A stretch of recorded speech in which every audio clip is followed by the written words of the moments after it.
ជំរាបសួរបងប្អូននេះជាឧបករណ៍ថតសំឡេងរបស់ខ្ញុំទី1មាន microphone នេះ microphone Scarlett នេះ Scarlett ហើយអានេះសម្រាប់បន្ទប់សំឡេងពេលដែលយើងច្រៀងសំឡេងទៅរៀងភិកផឹកអញ្ចឹងណាបន្ទប់សំឡេងអាហ្នឹងហើយអានេះមួយទៀតសម្រាប់ដែលដាក់ដែរប៉ុន្តែខ្ញុំអត់ដាក់ទេអានឹងដាក់ការពារពេលយើងច្រៀងរៀង color រៀងតោអញ្ចឹងណាខ្ញុំដាក់នឹងការពារហើយមួយទៀតយើងកុំព្យូទ័រយើងចង់ប្រើម៉ាកអីក៏បានតាមចិត្តយើងខ្ញុំប្រើ Mac ប៉ុន្តែខ្ញុំប្រើសងខាខ្ញុំប្រើ Mac ក៏បានហើយខ្ញុំឡើង install មក Windows ក៏បានអញ្ចឹងខ្ញុំប្រើសងខាបាទហើយខ្ញុំប្រើក្នុងកម្មវិធី Windows ហើយនេះ sound card មួយមកsound card សម្រាប់ដែលយើងដក microphone មកហើយមកចូល sound card ហើយនេះ sound card នេះ sound card Scarlett ដែរនឹងធូរថ្លៃហ្នឹងហើយនេះទៀតកាសសម្រាប់ស្ដាប់ពេលយើងមិចទលេងអីចឹងណាខ្ញុំក៏មាន monitor speaker មួយគូដែរប៉ុន្តែខ្ញុំអត់យកមកដាក់ទេព្រោះនៅក្នុងបន្ទប់ខ្ញុំខ្ជិល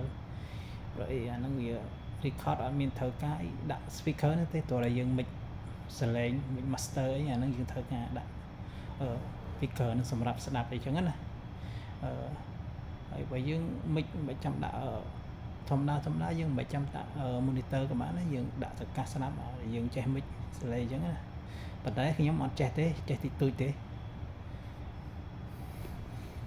មើលបងប្អូនណាដែលចង់ record បទចម្រៀងចង់ថាអត់ដឹងថាត្រូវទិញអីខ្លះអាហ្នឹងយើងឧបករណ៍យើងធម្មតាយើងអត់សូវអស់ចំណាយលុយច្រើនបើយើងទិញឧបករណ៍ថ្លៃក៏វាអស់ច្រើនដែរបើដែលគេផលិតបទចម្រៀង professional អញ្ចឹងណាអាហ្នឹងគេប្រើរបស់ថ្លៃរបស់ល្អបើដែលយើងធម្មតាអាហ្នឹងគាត់តែច្រៀងលេងកំសាន្តអាហ្នឹងយើងប្រើ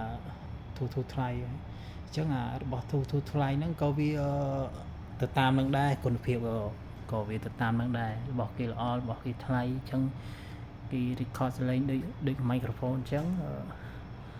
របស់យើងធម្មតាអញ្ចឹងទៅវាអត់មានអីកាត់ noise កាត់សលេងខ្យល់កាត់អីទេប៉ុន្តែសម្រាប់ដែលគេ microphone ដែលគេល្អគេមានសម្រាប់កាត់សលេងកាត់ noise កាត់អីផ្សេងអញ្ចឹងណាហើយថតមកច្បាស់ល្អដល់ពេលរបស់យើងធូរថ្លៃវាមកច្រៀងបានធម្មតាតែវាអត់សូវមានគុណភាពទេអត់សូវមាន quality ទេមានតែប៉ុណ្្នឹងទេបងប្អូន